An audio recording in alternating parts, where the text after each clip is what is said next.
1. Backstory. My future wife and I just finished a cruise from New York to Bermuda. After spending a couple of days in New York, we were on our way home to Vancouver. Our flight home had a stopover in Toronto, where we had 2 hours to get from one flight to the next. Just after we left New York, there is an announcement saying that there may be some headwinds en route, and that we are expected to arrive late. They have taken the liberty and bumped those going to Vancouver, apparently most of the plane, to another flight which left an hour later. They instructed us to go to the same boarding area on our original flight tickets, and their staff will be able to update our tickets and assign seating. So halfway into the flight, the pilot makes an announcement that we ended up with a tailwind, not a headwind, and we are ahead of schedule. Because we are ahead of schedule, we land and are unloaded and are shuttled to the main airport area. Don't know why we did not attach to the main part, maybe because we were early. After taking the shuttle to the main part of the airport, my future wife and I walked casually to the boarding area on our original ticket. When we get there, I find one staff who appears to be setting up, let's call him John.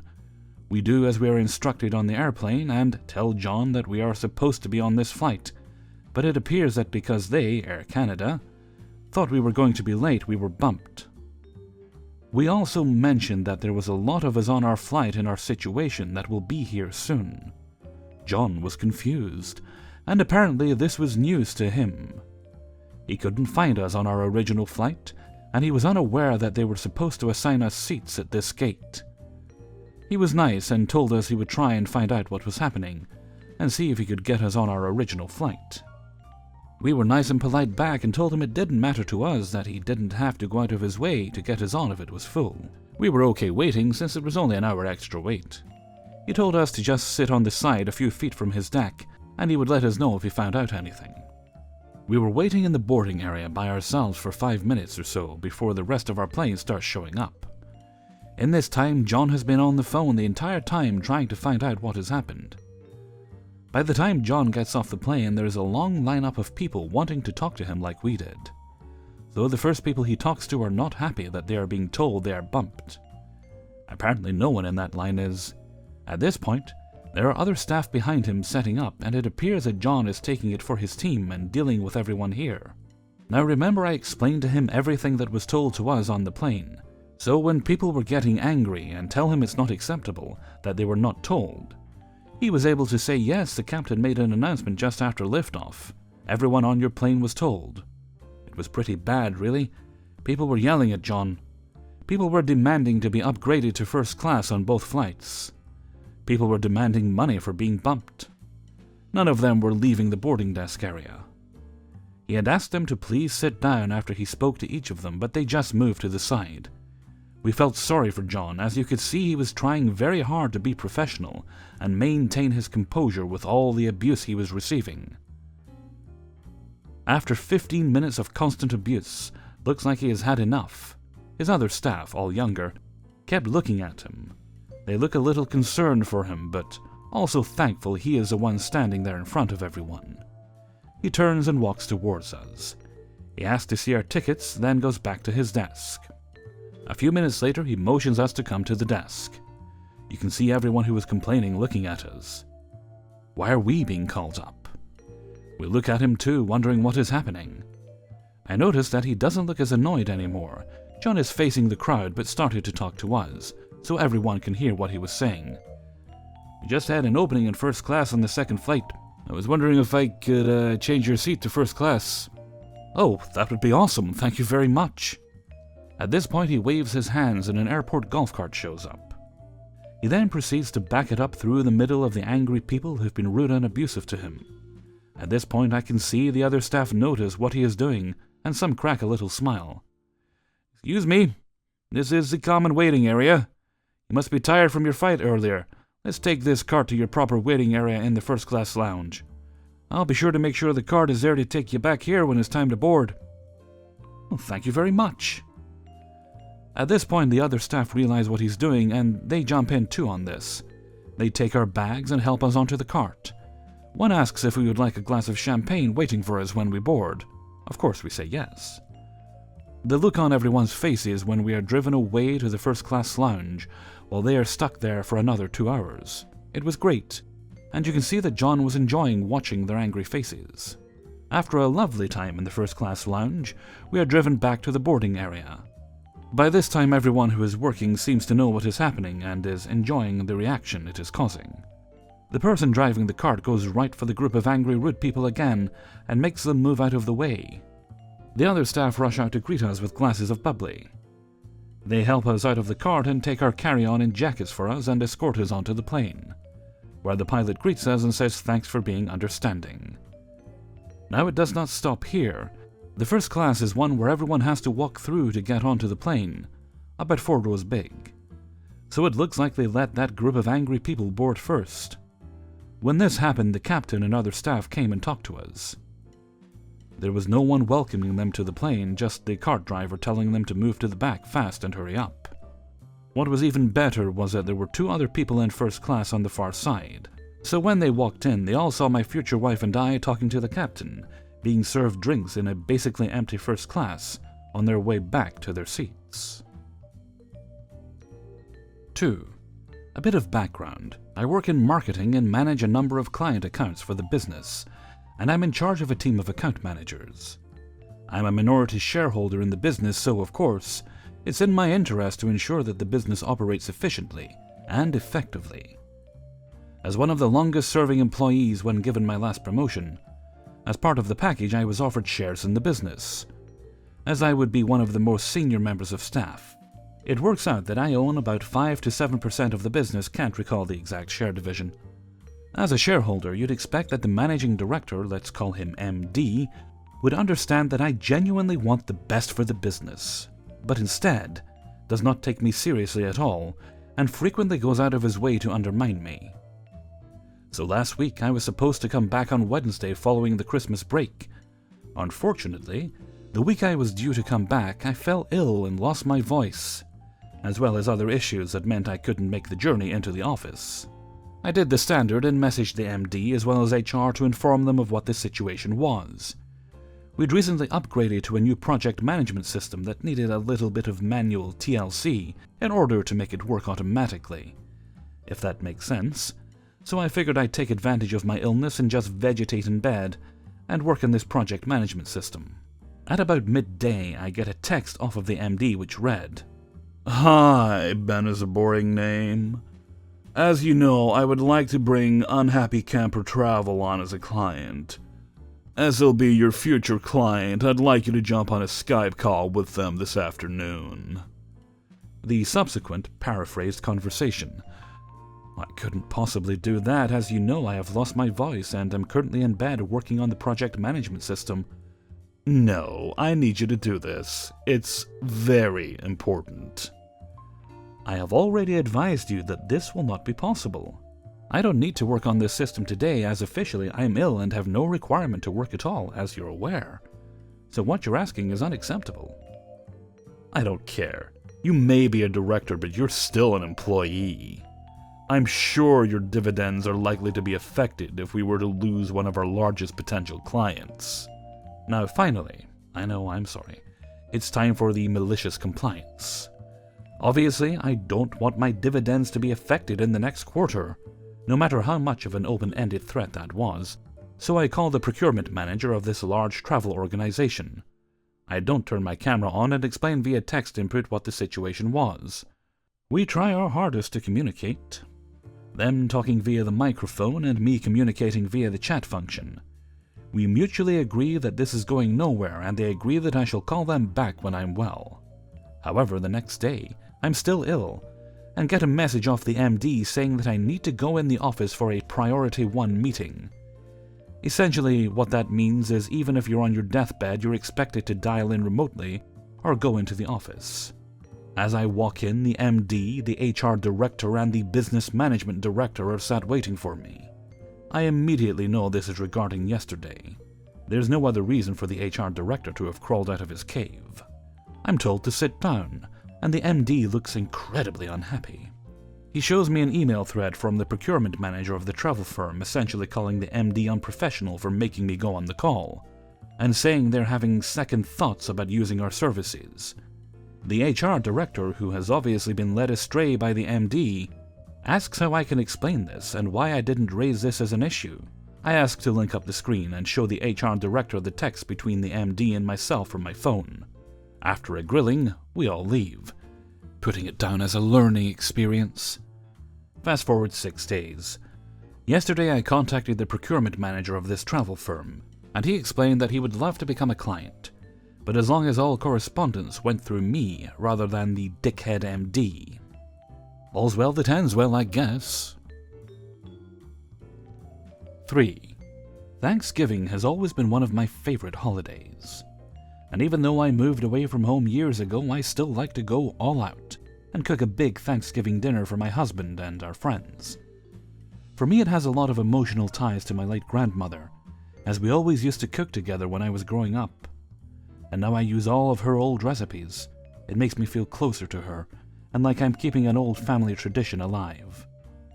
When a friend from my hometown, I'll call her Linda, moved to my current city, I invited her to join us for the holiday festivities, as she didn't know many people in the area, and we had plenty of extra food.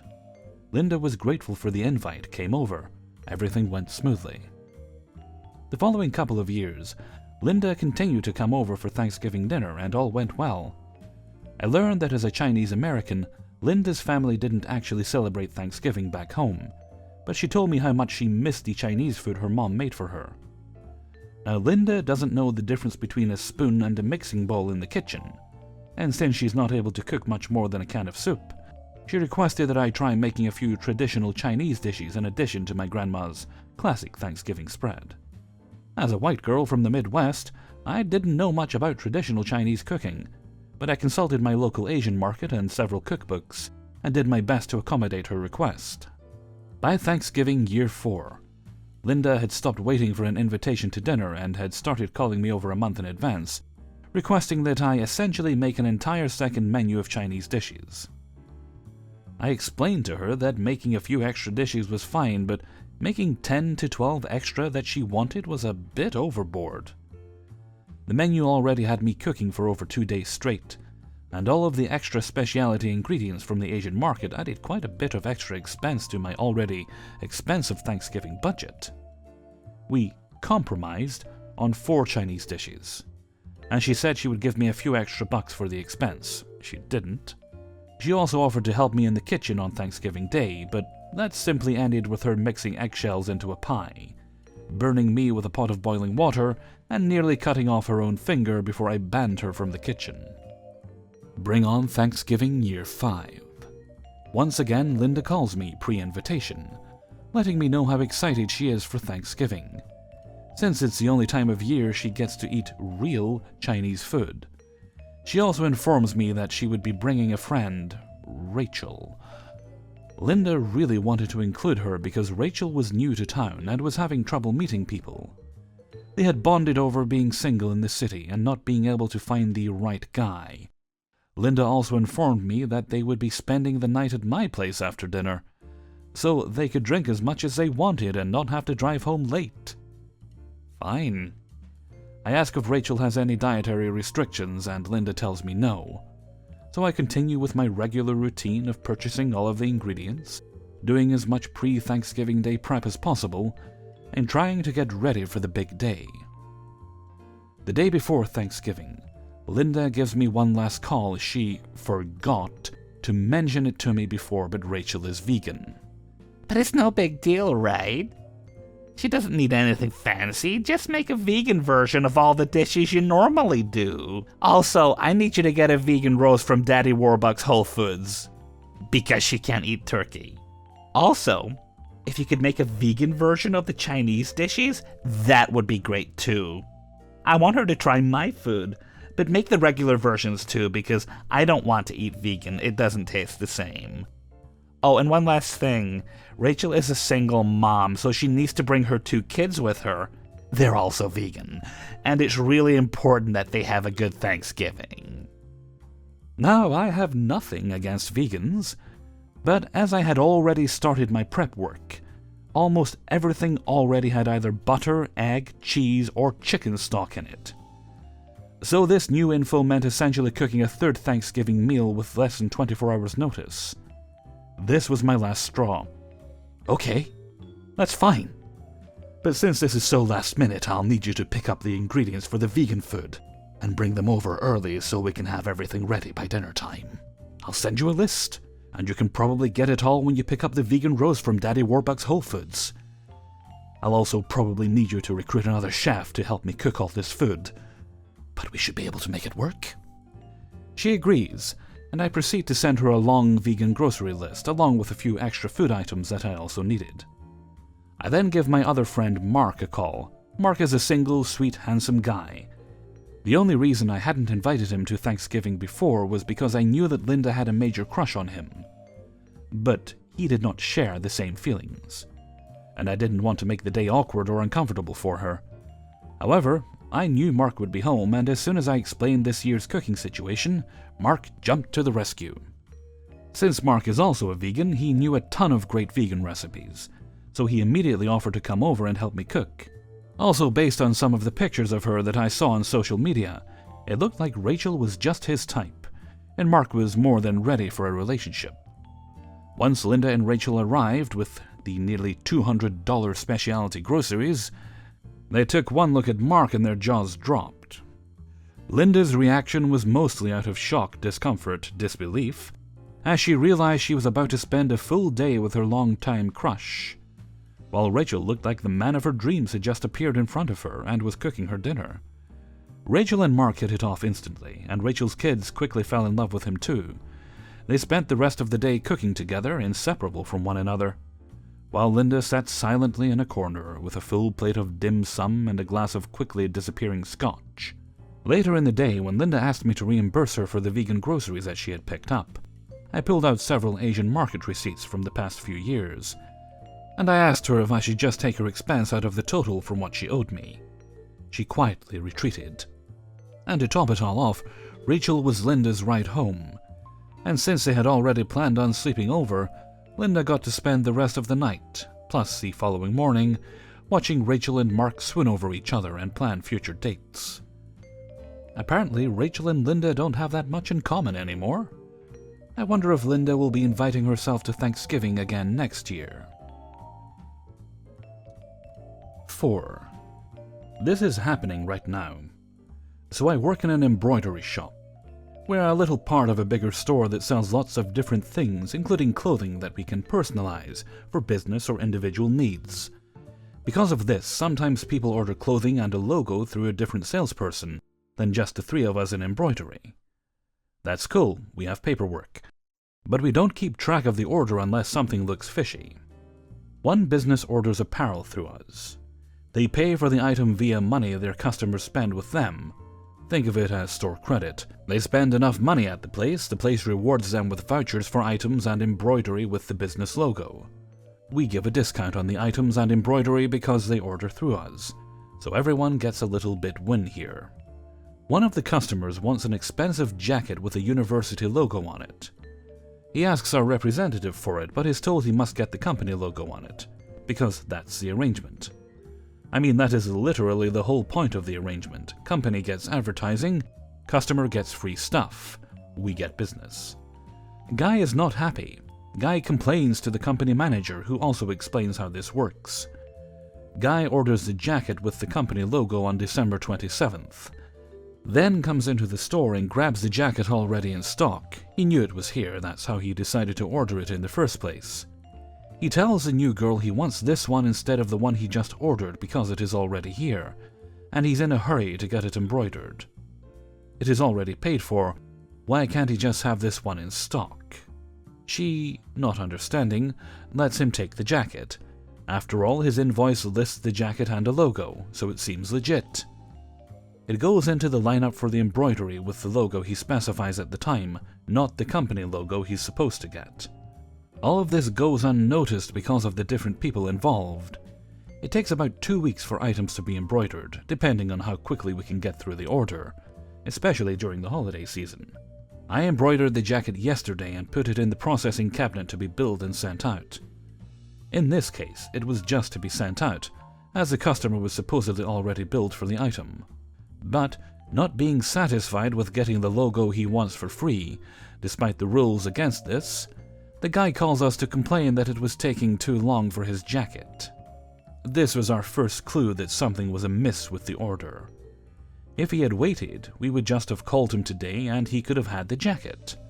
But instead, he called and bitched us out for not having it done yet. Now we know what the jacket was for and how it was billed. We know it doesn't have the correct logo on it, and that he has not paid for the embroidery. Universities claim royalties on their logos, so they cost much more than the company logo. We just took the finished jacket he thought he was getting and put it out on the floor, replaced with the jacket he ordered that just came in. He will be getting the company logo on the jacket he ordered instead. And he can't complain because that is what he ordered online. He has no authority to change the embroidery logo. So next time he comes into the store, he will see the jacket he actually wanted but didn't get, available for anyone to purchase at full price. And it's all because he called to bitch us out for taking too long during the holiday season. Happy New Year, everyone. Update. So far he is insisting on getting the other logo, but won't pay the extra for the university royalties.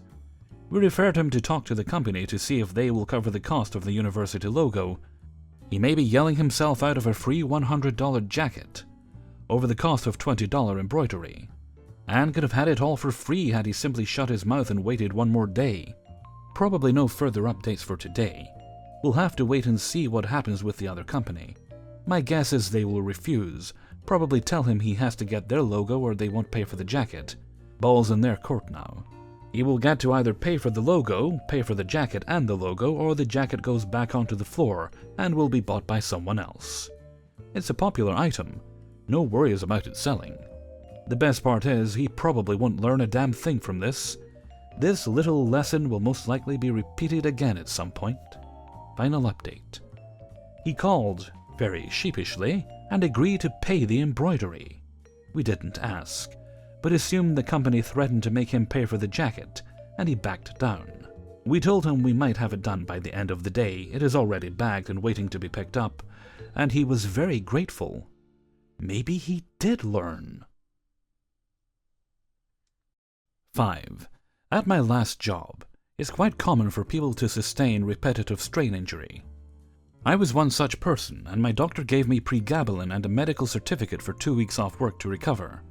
I told her I didn't need time off, but she gave it anyway. I go to work anyway and take my meds at home. Pregabalin made me really lightheaded and dizzy. I couldn't even walk in a straight line within an hour of taking it. I had a constant buzz in my head, otherwise I felt great. So I only took my meds at night, half the dose recommended by the doctor. A few days later I went to my fortnightly visit with the company doctor. He said it was a good idea that I take 2 weeks off, and he's the guy who insists you should return to work ASAP. So I thought if the company doctor wants me to take 2 weeks leave, I better do it. 2 doctors have given me the same advice. It'll be stupid not to follow it. After my visit to the doctor, I gave my team leader, TL, my medical certificate, and he was not happy. He refused to discuss further with me until I clock off in 2 hours' time. When I spoke to him, he said he can't give me 2 weeks medical leave. Why not? I have 2 medical certificates, one from the company doctor. If anyone else gave you one, you would have to respect the doctor's wishes, so why is this any different? Yours is a work-related injury and we are responsible for you. So if you're responsible, then if my injury gets worse, you'll be responsible for that too. No, that won't happen. Our occupational health nurse does not agree with the doctors and believes you can't achieve anything healing in 2 weeks that you haven't already achieved in 3 months. Yeah, 3 months of working and no improvement, so I want to try a new approach. I have a medical certificate and I am taking time off. Well, you're an employee here, so you kinda have to come to work if we tell you. Ha! He then proceeds to spew bullshit about how he doesn't want me to be sad and lonely at home, and that I need the support of my colleagues in my most vulnerable moments. And stuff about how he doesn't want other employees to think it's okay to take medical leave, to which I thought WTF. I tell him I need to take my meds, and I told him the side effects which would make me unable to work. He countered it by saying I could just sit in the office. What's wrong with me sitting at home? Oh yeah, I'll be sad all day. So I lost. Or so I thought. The next day I decided to take my full dose of pregabalin. I took one the night before and saved my morning dose for when I arrive at work. I had to wait until I arrived before I could take it, otherwise I wouldn't be able to drive. When I arrived, I saw another TL. He asked me how I was doing, and I told him about the pregabalin, and I made sure he watched me take it. Fast forward an hour and a half. I'm chatting with customer services and stand up to leave for my physio appointment. I almost collapse. I was so lightheaded and dizzy. My co-workers are saying it's not right, and I should be at home. I tell them what happened, and they all shake their head. I stumble down the corridor to the bathroom and crash into the filing cabinets, right outside my boss's office. She immediately comes to escort me to the bathroom, then to a taxi to physio. When I get back, she helps me to see my TL. I think you should go home. It's not safe for anyone for you to be here. Why? I feel great. You told me to come to work, and so I did. But we didn't know this would happen. Yes, you did. I told you yesterday. But we've never seen it happen at work before. I'm confused now. You said I need to be at work for support. I need the help the most now. And you're trying to send me home. Where's my support? The TL tries to argue with me, but I refuse to budge. Every argument he tried, I countered with the exact same thing he said to me yesterday. I refused to go home and bumped around at work for my full 8 hours. Afterwards, he said he has spoken to the nurse again, and they have agreed to grant me the leave which the doctors have ordered. By then, 1 week had already been wasted, but I still got 1 week off. Hey everybody, Hellfreezer here, and thank you very much for listening to Revenge is Ice Cream number 16. And thank you very much to everybody who allowed me to use their stories in this video. Well, I think decorating season is upon me once again. I've been looking around this old bedroom of mine, and, well, firstly, let's put it this way. The last time it was decorated, I was much younger, and I actually put posters back up on the walls, which have been there ever since, and I think I can take the Crow poster down. Yeah, 37. Maybe take the Crow poster down. What else have I got up here? Ocean's 11. Don't know why, I've never seen it. And there is... Ooh, there's a scantily clad picture of Nana Visitor. Yeah, time to put more grown-up things on the walls, I think. So I'll have to find somewhere to buy wallpaper. Annoyingly, my town is slowly becoming a ghost town. Well, although I did mention the other day there was a comic book store that opened up in my town recently, which was surprising, especially when I see so many other places closing down. I mean, the local branch of my bank shut down, so that's fun. And so many other to let signs going up is quite disheartening, actually, when you see that happening to your town. But it did happen before, and new places opened up, so fingers and toes crossed that it rebounds. But anyway, so I'll probably have to venture. Maybe Glasgow would be a good place to find wallpaper. I'm sure they must have wallpaper places in there. And I wonder if my brother-in-law knows that my sister volunteered him to drive me, so that I wouldn't have to, go on a train or pay an exorbitant amount on a taxi. Anyway, I'm off for now, so until next time, thank you very much for listening, and take very good care of yourselves.